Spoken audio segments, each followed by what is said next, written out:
it was mind-blowing to me because it's like people see you in this specific light and it's like, it just blew my mind. And so it's whenever I would come back, they'd be, are we doing that modeling thing again? Are we about to model again? Are we going to do the runway thing again? And so that really like started to make me just think bigger about what I was doing and learning all of the stuff that I learned in the industry and all the rooms that I was in. And then I started working on the fashion shows.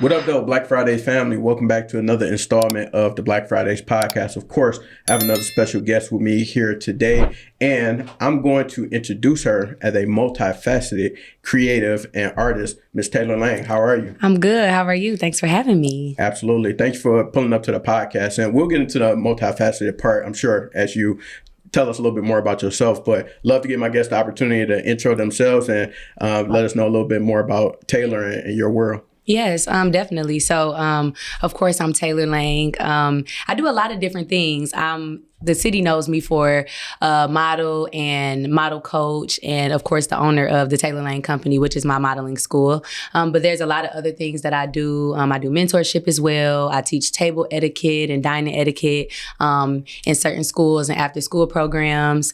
What else do I do? Music. It's a lot of different things that I indulge in, but my biggest thing that everybody knows me for is the Taylor Lang Company, and that is my model training school. Talent development program, I'll say that. Love it. And can you dive a little bit more into that for me in terms of talent development and what does that look like? So you get an opportunity to work with a lot of young folks and then people who will have dreams and aspirations of being a model or in the fashion industry, things of that nature. Could you let us know, like, what do the services look like? And then also kind of how does the business operate?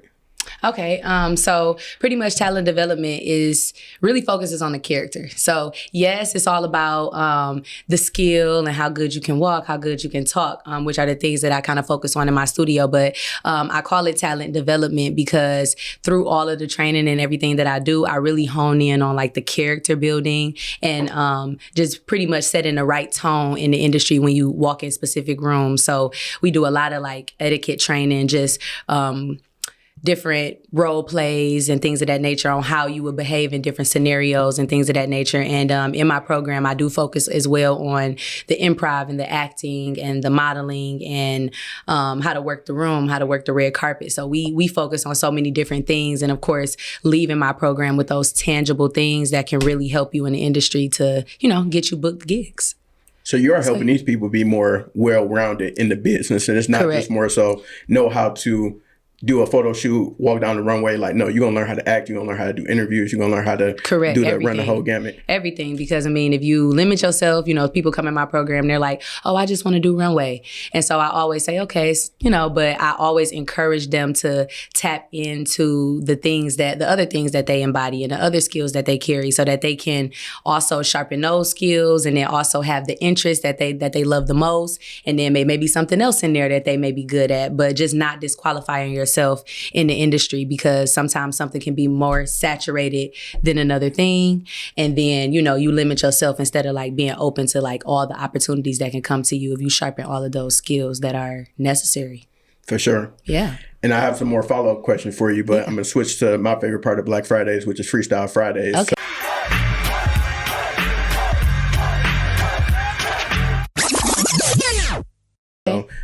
I know you're an artist, so can we get some bars? Can we get like you want me to sing? 4 to 8 bars? You can sing. You can. Okay, I'm not a rapper. I'm a singer. Okay. What's my favorite song right now? Actually, I'm feeling real spiritual. Okay, I'm feeling real spiritual. You gonna take us to church? Yes, I'm gonna take you to church. All right, let's do it then. I love church. I grew up in the church. I love you, Lord, and I lift my voice to worship you. Oh, my soul, rejoice. Take joy, my King, in what you hear. And let it be a sweet, sweet sound in your ears. We got the people in the room. Can we get some claps? They never know that's all in me. They never know. They never know. Very good. Very good. I love it. You're the first person to ever sing on Black Fridays and Freestyle Fridays. Very dope. Yes. Usually it's people opt to do the rapid fire questions, but yeah, we good with that. So yes. I'm gonna do what's me. Absolutely. Okay. I'm gonna do what's me. If I get the rapping in here, y'all may be cracking up. Okay, because I'm not a rapper. I'm not a rapper. Yes. So speaking of that, and in terms of your creativity and different talents that you were either born with or developed over the years, when did you start to feel like you were a creative? Like, when did this become a thing for you, whether it be fashion, whether it be modeling, singing? Like you said, you grew up in the church. Like, when did you kind of notice that about yourself, that you like to create and display your talents? Really all of my life, honestly. I really noticed that I like to be on stage just with the electives I used to pick up in like elementary and middle school. And that being like choir or drama or fashion or anything of that nature. That's when I knew I had like that creative like niche. And then really when I started singing in the church, that really got me into like the singing aspect of things. And then my mom had me in gymnastics. She had me in cheer. She had me in dance. She had me in figure skating. Like, she put me in so many different things to challenge my performance skill.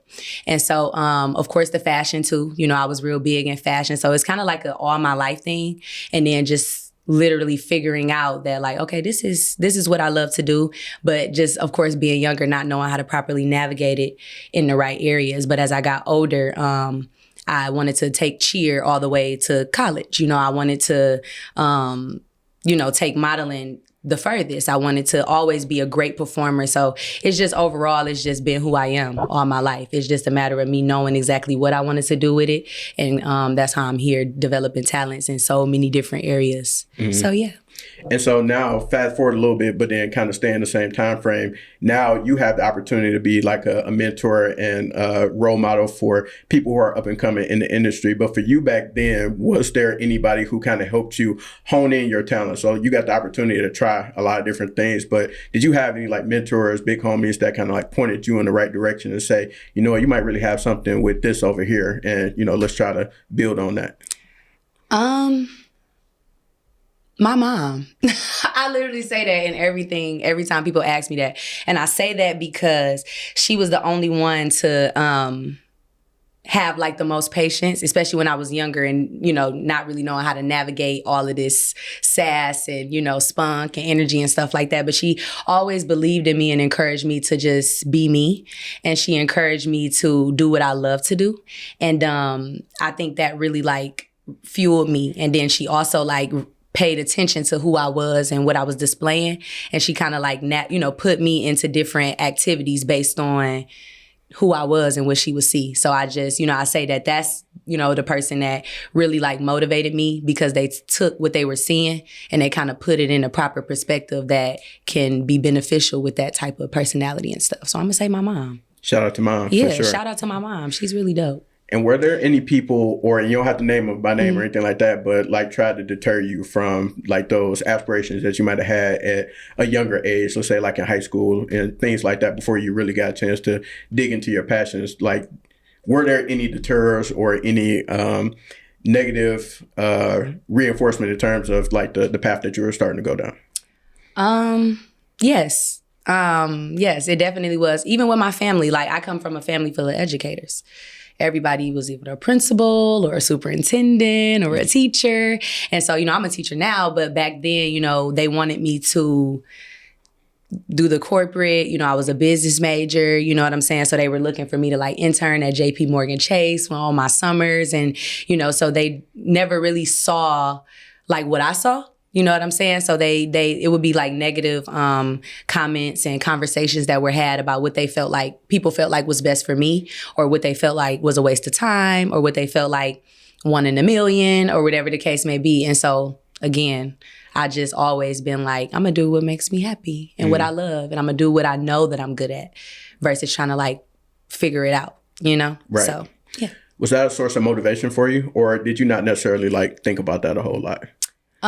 When I first like started to submerge and really say like, okay, modeling is what I want to do, I did like, I would be kind of, I wouldn't say insecure, but I would be a little skeptical about like sharing the entirety of what I wanted to do, just because it didn't align with what my family was used to, if that makes sense. So it was like, your mom is doing this. And I always was, even when I did cheer, like I didn't want to just cheer at the school. Like, I'm like, okay, mom, you need to find me an all-star team. Like I want to make this thing big at like 10 years old. And so we was traveling all to Miami and all of this for these big cheer competitions. But I don't know. Like I don't know. People have their different, responses and different, opinions about what they feel like is important. But again, like I just am really big on doing what I want to do and doing what I know makes me the happiest.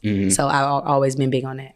And that's huge. And the reason I wanted to ask you that was because a lot of people do let that deter them. And it's like, you may really dream of being able to be in that industry, be a model, be in fashion or whatever the case may be. But, you may have family members looking at you or friends like, you need to go get a real job or you need to go do X, Y, and Z, because that's what the stigma they put on you. That's the expectation they put on you. But really, you should probably be following your passions and that's probably what you're really gifted and skilled at. Correct. And you mentioned you got a chance to go to Clark, Atlanta, so spend some time down in the A. I'm curious, when did you start or technically go professional in terms of modeling? Or is there like a certain time frame that you can, or when people normally do, what does that look like when you decide to be professional or full-time? I graduated and then went to Atlanta, Clark, Atlanta.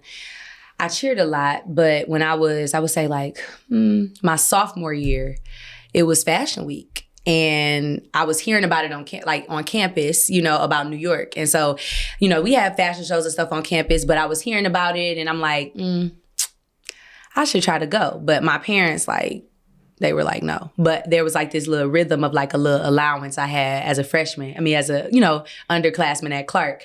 And I literally took my money and saved it. And then I went to the CAF a lot. Like I was going to the CAF. I'm going to go to the CAF instead of spending my money. Flew myself to New York and I was getting booked.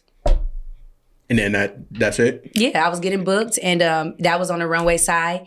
And then when I got back to Atlanta, then I started really building my portfolio and and I made a lot of errors because I didn't have anybody that was like, this is how you do this. You know what I'm saying? This is how you do that. I was really just on the limb with it. And so as I started to present my portfolio in these rooms and at these castings, the feedback was letting me know that, okay, sis, this isn't right. You need to get either more high quality photos or you need to show more skill. You need to show more versatility. You need to show them that you can be commercial. You need to be this, you need to be that. So once I started getting those tools and connecting with the right people, and then of course me just being hungry, it really helped me evolve the proper way. So then people, and then I was coachable. So people were I wanted to know what do I do to get better? And then when I would do shows, when I did Miami Swim Week, I did one show and it was this girl that was booked for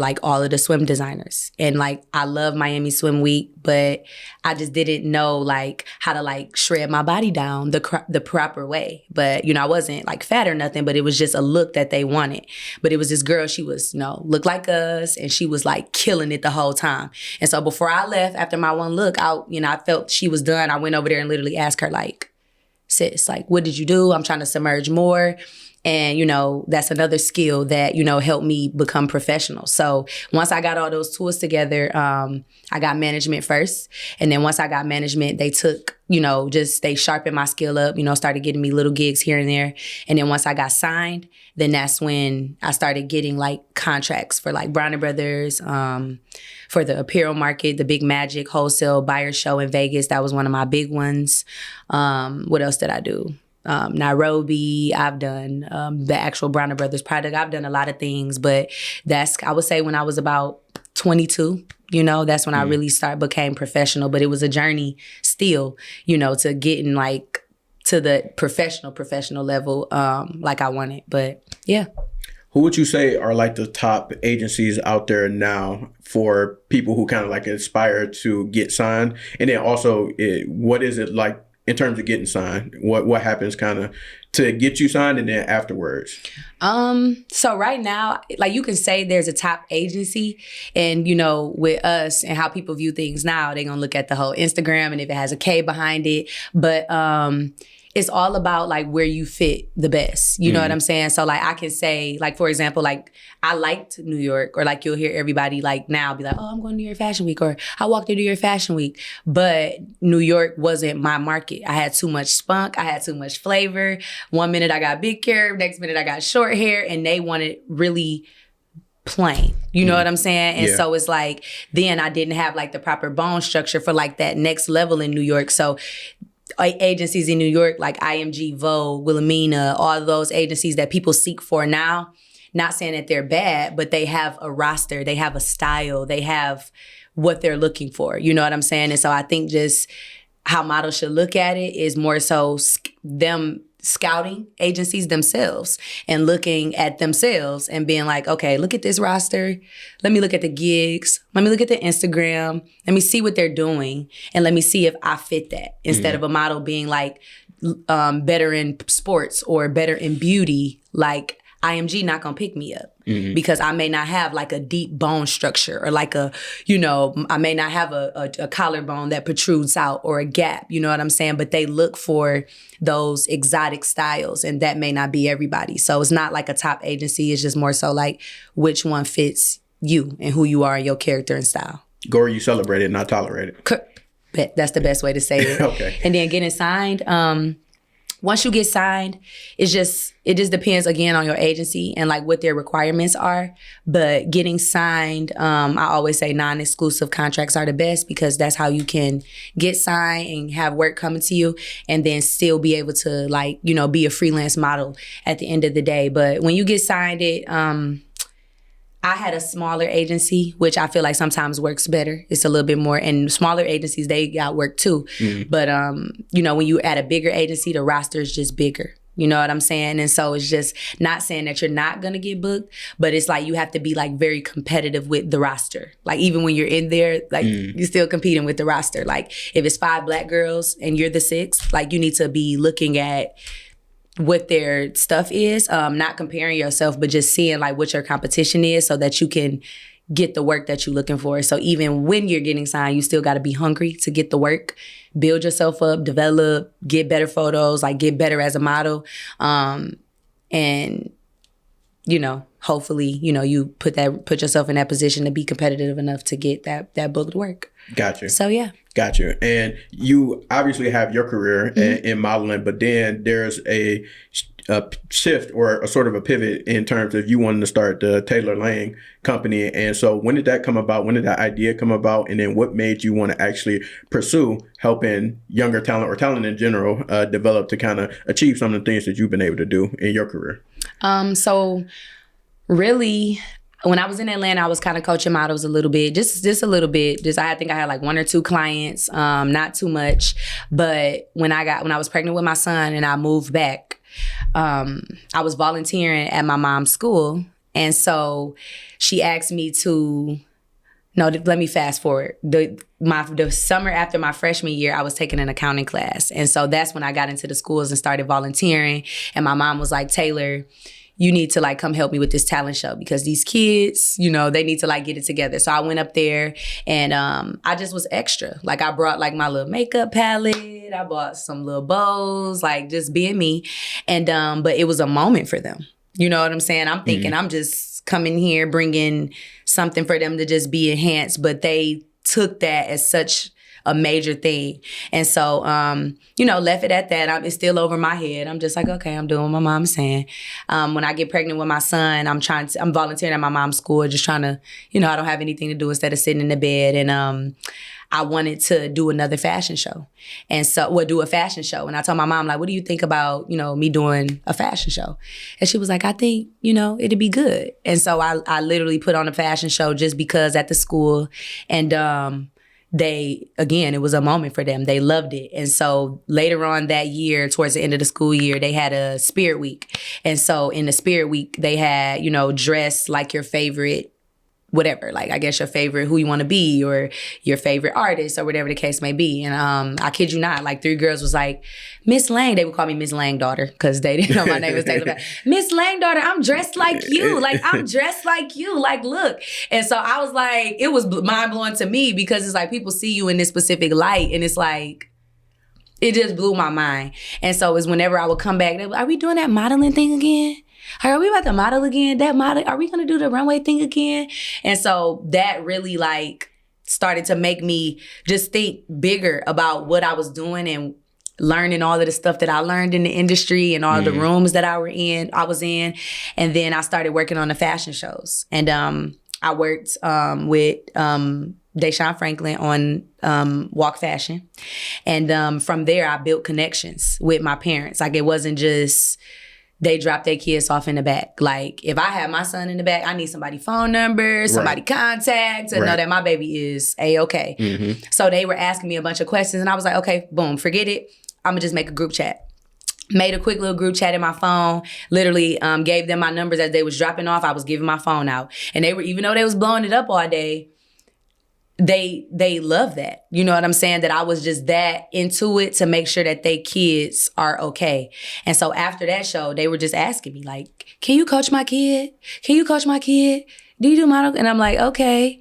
And so I was like, okay, let me start. So then I started coaching, got my first small building.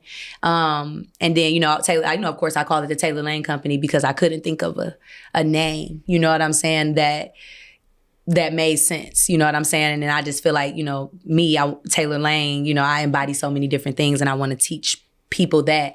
And from there, I just started coaching and clientele started building. And then I was in my first building for, I want to say like a year and a half. And then it just became too much noise, too many kids. And so then I, asked my commercial broker, like, I just need to look, but I really thought getting the storefront was just like unattainable. I'm like, I don't even know if I can afford that. I was still working at the bank at the time, and then I quit. I quit my job and I just went full-fledged in once I found the building. And during COVID, like right after COVID, I opened up the building that I'm at now. And so now the Taylor Lane Company is here and it's flourishing and it's amazing. And speaking of that, do you have any stories that come to mind or stories of like a growth or triumph for any of the people that you've worked with since you've started the Taylor Lane Company? Like, people are out here thriving or getting booked and achieving things that they didn't necessarily know that they could before they came and saw you, or somebody who might have like couldn't get it right when they got to you, but now like they're amazing, they're excellent. You said people? Yeah. With the models in Detroit, like, I love them, I do. Some of them, they have to learn a lot. It's a lot of the character is still lacking, So it's not that, I have a lot of patience because I went through that, even being booked, being shipped back and almost losing certain contracts just by not carrying the proper character, just doing the right things in the right environments. And so, I coach from that aspect. Okay. And that's what makes me so different. And that's why they connect so much, because it's like, I have patience, to be able to understand that, okay, you may feel like this about this show, but what did you do? You know what I'm saying? You complained one year, you know what I'm saying? And then you came back and, like I tell models, they complain about food. They're not feeding us, or they're not, you know what I'm saying? They're not getting paid. But it's like, they're putting on this elaborate show, you know what I'm saying? They're doing whatever they're doing for their brand, and you're getting booked as a model already. That's it. So what is your goal in the room? You know what I'm saying? But they get booked for a show and they put it all on a producer. And so I know that some people are disqualify models in Detroit, like, oh, I'm done with them. And sometimes they can be, like I said, a little bit much and a little emotional. However, they need time to just learn and just build their own character so that they can get better gigs. So they connect with me. They send me, like, just randomly, like, Miss Taylor, what you think about, or sometimes some of them call me Miss Taylor, and they, they the same age as me. So I admire that. But they'll send me videos all the time. And what do you think about my walk? Or if they dealing with anything in the industry, I done had models before call me with I experienced this at this casting and I feel like this, but what do you feel like I should do? You know what I'm saying? And it turns into much more than me just teaching them how to walk. And so I think it's a relationship. It's a relationship and a bond that I build with them to just let them know that growing is okay and understanding where you are, and it may not be where you want to be yet, but like always setting that goal for yourself is very, very important to where you end up in your life. And so it's a lot of my models. My younger models, they've been on Jennifer Hudson. They've had the news coming to their house. They've had viral videos all over the place. I've seen them just do an array of different things. They've billboards in New York. I've seen models, adult models that, lack confidence. They had to walk, but they lacked such a great deal of confidence that they couldn't get out that energy to make people be like, oh, I want her. And so just me talking to them and letting them know, like, just be okay. Like, stop assessing the room. Worry about you. You know what I'm saying? Worry about your growth. Set a goal every time and get hungry. And then once you do that, you're going to shut it down. And so just constantly speaking like that when I'm teaching. So any fashion show that I'm working, I go through those motivational aspects every rehearsal, just so that aside of me teaching step, turn, walk down, posture, I'm building a confidence and letting them know that the character and accountability is the most important thing while you're working in this field. And so they gravitate to that. I put up a flyer for my show the other day, and I was telling one of my friends, like, I just cannot believe I put up a volunteer flyer for my show. And so, to ask for volunteers is a volunteer. You know what I'm saying? So there's no fee to it. But just from what people felt like I've done for them, like I had like 7 people DM me like, I'll volunteer. Miss Taylor, I'll volunteer. What you need me to do? Off the love. Yeah, Taylor, I'll volunteer. What you need me to do? And I never had that in any show that I've done. So it just lets me know, and it encourages me that it's like, my authenticity is like what people love the most. You know what I'm saying? How real I am in my story and coaching from experience. That's all I'm doing. I really was out here, went down, went up, booked gigs, lost gigs. You know what I'm saying? Been in New York with no money, nowhere to stay. You done seen it all. But I done seen it all, you know? So it's like, I know how to like, make a staple for yourself in the industry and like individualize yourself and thrive off that. So. Fire. So since I'm sitting here with the expert, I got to know if you could break this down for me. So what technically gives you the opportunity to call yourself a model? And I'm asking you this because I saw on Instagram maybe like a month or so ago, like some people was kind of going back and forth about, well, this categorized you as a model and you're not really modeling, you're just taking pictures. And like people kind of like getting into it about stuff like that. So I wanted to know, since I'm here with the expert, can you kind of, in your opinion, what gives you the right to say, like, I am, a model and I do this professionally? And it's crazy. You said you saw something. I literally made a post the other day saying, I wouldn't necessarily want anybody to teach me anything who hasn't experienced or been exposed to anything or that specific thing that they trying to figure out. You still trying to figure out. In other words, it's like you trying to figure it out, but we over here saying we this, So I think what a lot of models, they get discouraged, in a lot of real aspects of the industry and about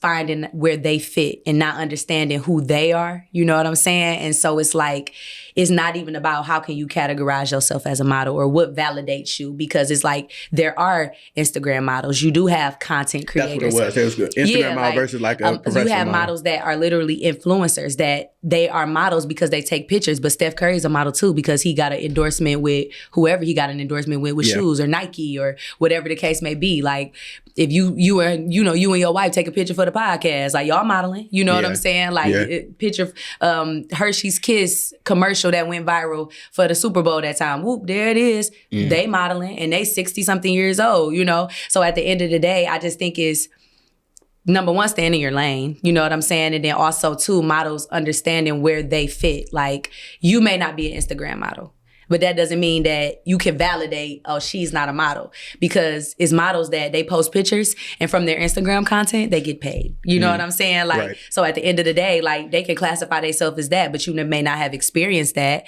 So you don't know what that's like, So I just think models, they spend a lot of time on looking at other people and being on other people's tables. And they have their own classification, but of what they think, you know what I'm saying, a model is. And even people look at certain people say, oh, you could be a model. Why? Because she tall? Mm-hmm. You know what I'm saying? Or people look at me at times and say, oh, you play basketball. Before I became like a model, that's what they would say when I was little, because I was so tall. But that's just, you know, kind of judging a book by its cover and not understanding the entirety of the industry. Like the agency I work with now, they sign like influencers because they have brands that don't feel like searching 80 pages to find models that are gonna sell the product or look the best at making content. So as the agency, they book models that can do that, speak well, have a personality, sell the product. And so now they're on these contracted deals, 6 to 12 months working with, I don't know, whatever brand and doing a content situation because that's what they're the best at. So it's just like, you know, models argue about a lot of things, but they just lack a lot of intellect on the entirety of what's offered from these agencies, you know? Like IMG doesn't offer, that's like more of a European style agency, which you'll see like, you know, more of the taller models, real slim, but they're not gonna sign somebody that's for UGC. You know what I'm saying? Because they don't fit that agency. You know what I'm saying? So again, it's back to what we talked about earlier, like knowing where you fit and knowing what you are good at and what's best for you to take on as a model. Right. So finding your lane and then allowing others to stay in their lane as well. If I'm an Instagram model, let me be my Instagram model. If that may not be you. Right. Don't compare yourself. That's all that is. Like, oh, I'm taking these photos laid across a horse. Like, I'm not going to take the same photos as an Instagram model, but I literally have a friend that gets paid for how she looks. Like, that's it. Like, natural body, she gets paid for how she looks. And it's like, that may come with her hosting a party. That may come with her being, you know, I don't know, the face of specific brands that models are like, oh, they picked this model, but I'm really the model because they're giving Vogue on the face. You know what I'm saying? And she's giving butt, you know, but that's just what may be good for her and what may not be good for you. Right. So, yeah. Absolutely. So, in terms of, you have a theatrical fashion show coming up. And so, like I had mentioned to you before we started recording, I'm very interested in this and would love to know if you could let us know the details of the show and then also break down, like, what is a theatrical fashion show? How does that work? And how did this come about for you? So I would say a theatrical fashion show to me is a way of like performance theater, you know? So it's a way to kind of like tie in so many different components, which kind of like, you know, is what I teach with the entirety of, you know, sharpening all of those skills. And of course, you know, there's always like a story plot. There's something you're doing to like display the fashion, a story you're telling or a mood you're trying to convey or ambiance, whatever the case may be, versus just the chairs, space, a little light, you know what I'm saying? And you're just walking. You know, I think it's all about building a moment. I think theatrical shows are, they can be such an aha and just a jaw dropper if you do it the correct way, because it's given like grand. So when I was at Clark Atlanta, I was in an organization called Emergence to Serve. And so Emergence to Serve was, you know, a fashion organization on campus where we did all the fashion shows, we did photo shoots, like flash mobs and stuff like that. And so I was on the e-board as the fashion show coordinator for the homecoming show, just working with a couple different e-board members. But in that, that's what we do, put on a show.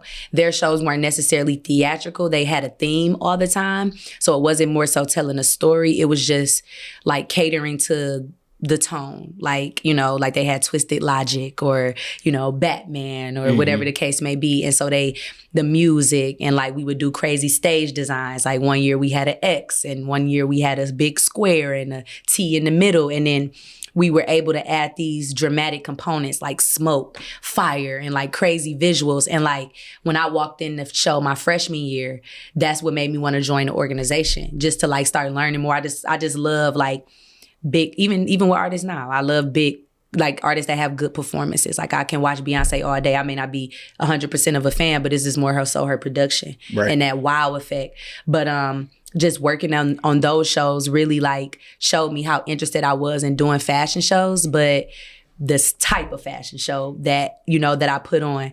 And so Cat in the Hat That's the name of it, the Cat in the Hat Theatrical Fashion Show. That's exactly what that is. So we're telling the Cat in the Hat story through fashion. And so pretty much how I do my shows, I always like have these dramatic intros, you know what I'm saying, that tell the specific story or introduce the characters. And, you know, that may include fabrications, that may include dancing, that may include singing, or whatever the case may be. And then you have the fashion that explains that as well, you know? So in that show, just a bunch of grand moments to get people like locked into the whimsical aesthetic of like Cat in the Hat and Dr. Seuss, and like really showing them how, because I pretty much, I have the majority all girls in my program. There's two boys in my program, one boy in the show, but like my Mr. Humberflube is a girl. You know what I'm saying? My Conrad is a girl, you know? So I just still want to teach my kids that, you know, those different things that, you know, you can play specific roles as long as you characterize yourself accordingly. And I want to also teach them how to be multi and how to do multiple things in one show, you know? So they like, Miss Taylor, we just not gonna walk? Like, like, who are my dancers? So I had an in-studio audition where I had, you know, different categories that I wanted to include. And they auditioned. So if you're a dancer, they created a dance number. If you sing, I want to see it. So I plugged it in based upon like what they did and what they showed me or what I felt like was good. Brought the choreography piece on there for that grand effect. You know, like for example, I share a little bit about the intro scene, like Welcome to Anvil. It's the city. That's where Cat in the Hat and the kids live.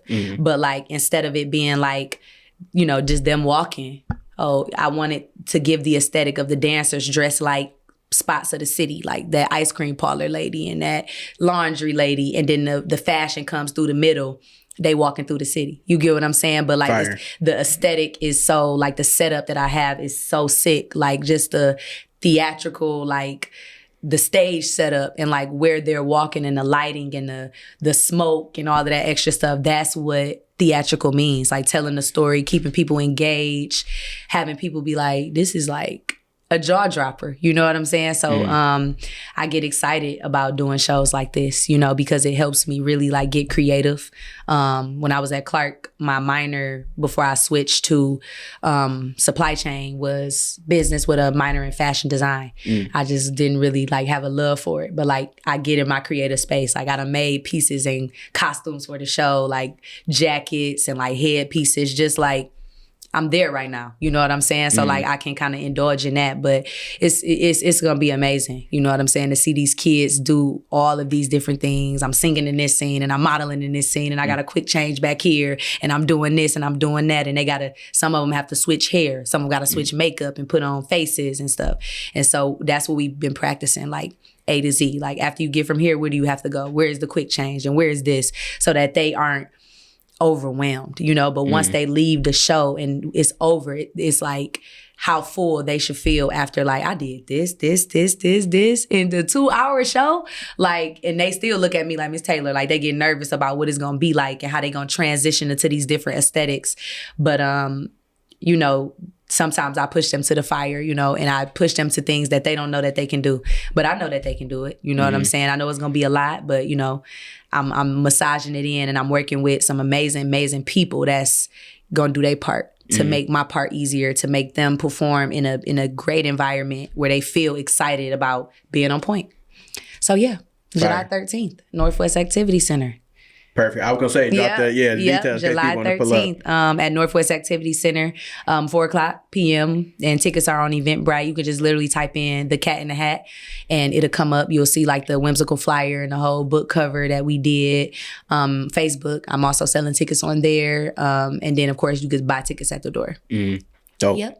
Dope. And in addition to your journey in fashion, one of the things that you had mentioned earlier today was that you started to venture into music. So, or you've been venturing into music, but actually like utilizing that in different aspects of fashion and modeling. So I wanted to know if you could tell us a little bit about that. You mentioned that you had created a couple bops. So you gotta give us the details. So yeah, when I was in Atlanta, my manager will always be like, try to turn me into this pop star, right? And I'm like, I don't know if I really want to do that, but that's, again, me not understanding everything that I embody. Like, I sang at church. Like, I start singing and people just like, why are you not a singer? You know what I'm saying? But it's not that I'm not passionate about it, but, you know, I just didn't visit that, you know? But I did, you know, spend a little bit of time, like, just in the studio, like, playing around. Like you heard me say, I used to do jam sessions where I like raw vocals. Like, artists that are my favorite are like Jasmine Sullivan and like Janae Aiko and like Erykah Badu. Like, those are my girls. But I love give me a guitar, give me a piano, give me some drums, you know what I'm saying? And just let me vibe out. So I did a lot of that in Atlanta, where I got comfortable singing. Did a lot of like pageants and stuff too, where I got comfortable singing. And then when I started to want to get into just enhancing my career, you know, it's so many different things that I plan to do with just having a modeling school, you know, being from Detroit. Like, I want to like jab it, you know? And so there's a few models that create like runway music, you know, but they're more so, they don't look like me. You know what I'm saying? Yeah. They don't look like me. There's music that people like visit and play that can be used on the runway, but from somebody from our city, like, it hasn't been done. And so for me, like, I like new challenges. I know what I'm capable of doing, even if people don't see, you know? And so that's why I came up with Chameleon, because with all of the things I do, singing, I can act. Like, people even ask me, like, do you want to be on the radio? You know, because they like my voice, you know? So it's like, that's what God created me to be, like a chameleon, like multi, you know? And so I literally wrote the hook Chameleon, and that's streaming on all platforms: Apple Music, Spotify, everywhere, YouTube Music, everywhere.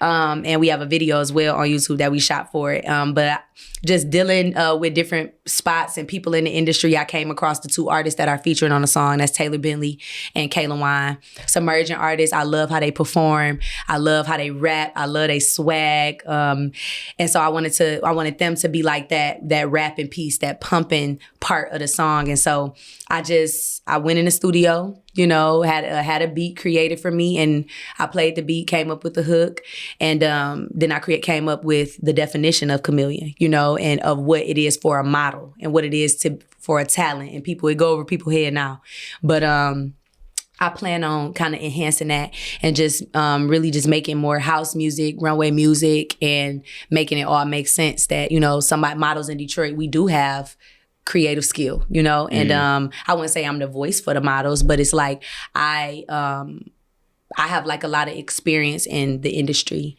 and just being away from the city, you know what I'm saying? And so I see what skills they have, and I want them to just be encouraged and motivated to do more than just one thing. Right. And so even when I came out with the music, like I said, they were just excited about the challenge. Like, ooh, and then even when I play it now, my kids in the studio, they listen to it.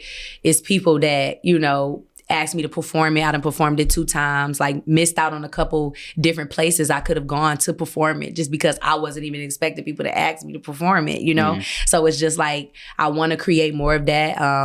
I'm working right now on actually creating a little something by the end of the summer, or before my birthday or something of that nature, and just keep building it. And, you know, where the models have a music to listen to and they can relate. They can listen to the music, be like, oh yeah, I relate to her. She from the city, you know, and people are using my music in their runway sets because it's just go that hard. Like, you can just pump to it.